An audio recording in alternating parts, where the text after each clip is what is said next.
Hello everyone, welcome to Betty Academy. We are here to make school easier. Kindly support this channel by kindly subscribe, like, watch and share, comment down below and hit on the notification bell. So in this lesson, we are going to learn about the residual theory of dividends. In our previous videos, we've learned about the dividends irrelevance theories. Now that we have described the idea of dividend irrelevance, it's easy to talk about the residual theory of dividends. So if you've not watched that, kindly watch that video in our previous video under M&M, dividend irrelevance theory. So this note, let's continue. This is not a direct creation, but it comes to the same conclusion about dividend irrelevance. So the theory suggests that is the residual theory of dividends. The theory suggests that the dividend paid by a firm should be viewed as a residual, the amount left over after all acceptable investment opportunities have been undertaken. But this theory is a bit more involved than this simple idea.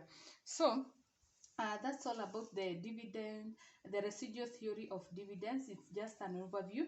Then let's continue. We can consider these. Let's define the firm's target capital structure as one where the proportions of debt and equity maximizes stock price. What if there was dividend policy that simultaneously considered the firm's target capital structure, its spending capital investment spending program, and the amount of equity needed to fund these investments? So let us also assume the firm will use reinvested earnings rather than new stock issuance to obtain the appropriate equity amount to maintain the target capital structure. Finally, the firm will pay dividends only if there is more earnings than needed to support the firm's target capital budget spending program. Yeah, right. So when you look at the firm's target capital structure, is that when you look at the source of finance for any particular firm, there's the equity finance and there's the debt finance. Yeah, that is what we have in a nutshell. So when you look at the equity finance, you can raise that particular finance through issue of new shares, or rather you can also use the retained profits that you get in your firm. What happens is there is that option of either distributing it in form of dividends, or keeping aside some amount in form of retained earnings, and the retained earnings is what you use for future reinvestment purposes. Instead of issuing new shares, you use the retained earnings as a way of raising capital, or rather it's also a form of source of finance. So having that one in mind, let's continue.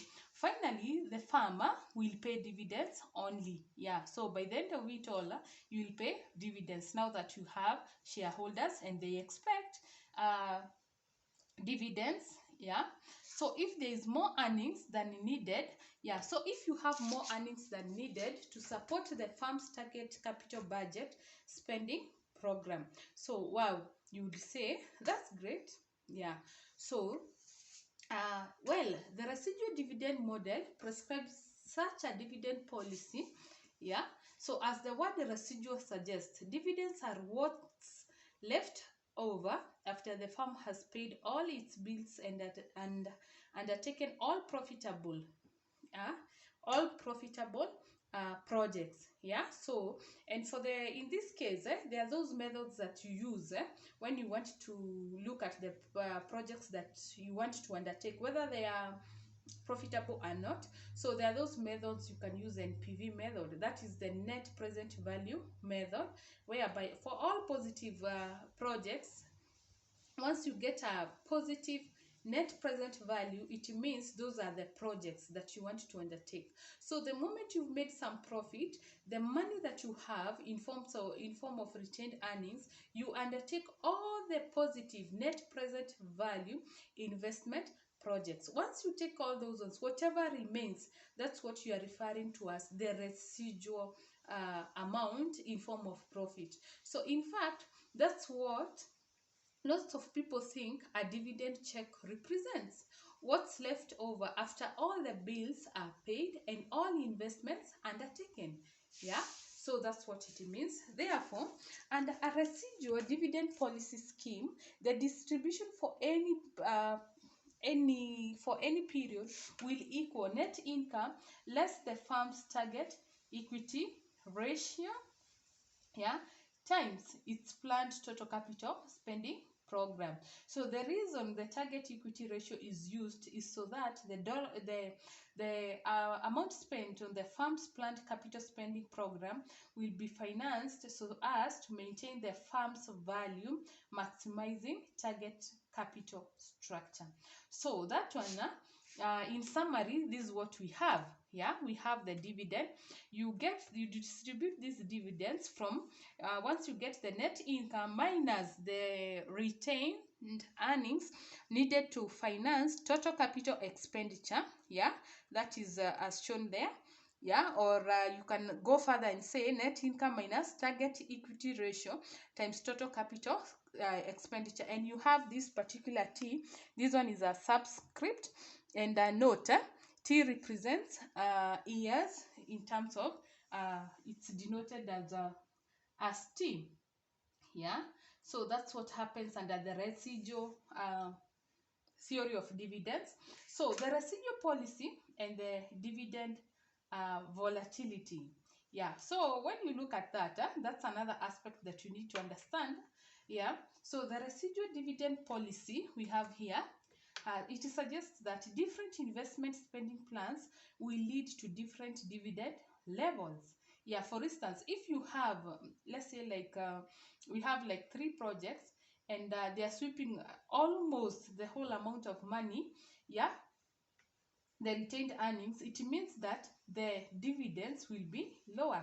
But if you have like for instance only a single project that is not the capital required is not so intensive, it means that the amount of dividends that you will distribute to the shareholders will be higher. So that's why we have that one. The residual dividend policy, it suggests that different investment spending plans will lead to different dividend levels and different dividend payout ratios. Yeah, because we are not sure about the projects that they have. So, but we have 2 factors that contributes to this particular. We have this particular important point about a residual type policy. The policy leads to volatile dividends, meaning that you are not sure. So we have 2 factors that contribute to this volatility of dividends. We have one, it's volatility in net income. Yeah, so if we have this one, if the net income is volatile, it also means it will also affect this particular aspect, the dividends to be distributed to the stockholders. Again, remember this one, it works, and the assumption is they undertake all the positive net present value projects. So it also means again this one, also this particular thing, all the capital expenditure here, and the capital expenditure we are looking at all those profitable projects. So it means if this one varies, it also the dividends to be distributed will also vary, and also the net income varies, because remember this one, dividend is the distribution of dividends. It's subject to what? It's a function of we have the net income together with the projects that firm can undertake. So if the debt or equity ratio is maintained at its target percentage, it means these 2 particular factors, that is volatility in net income and investment opportunities, it means a residual dividend policy will result in unstable dividends, meaning that we are not sure. Now, let's throw in some real-world facts. First, on an annual basis, the reported net income of most firms is far from constant. Second, the expenditure necessary to exhaust all positive net present value projects for any planning period is far from stable. So one period could be characterized by a flood of good projects, whereas another period might be one with no or only a few good projects. So the unstable distributions that would result from strict adherence to the residual policy is precisely why firms do not follow it in practice. So to do so, uh, uh, to do so would surely unleash negative signaling effects, a dividend by product. Yeah, so that's what happens. So just to wrap this one up, we have the residual idea can easily be combined with one of the various cash adjustment smoothing methods. So in many cases, this is how it's used in a real world dividend practice. So there's something that you need to note under this particular, the residual theory of dividends. So it means that when you look at it closely, there's a similarity between the that is the Modigliani and Miller dividend irrelevance theory, and the residual theory. So under the residual model, the only cash distributions that are made are ones that, if used for investment, would have a zero NPV, that is the net present value.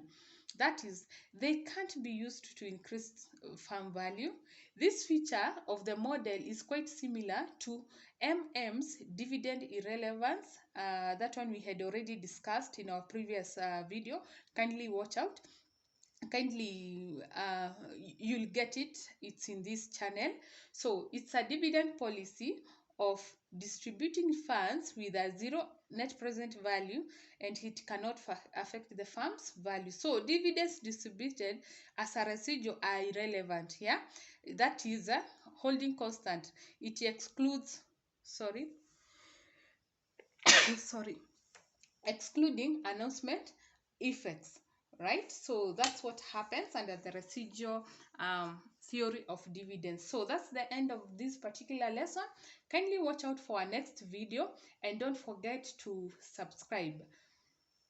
For now, goodbye.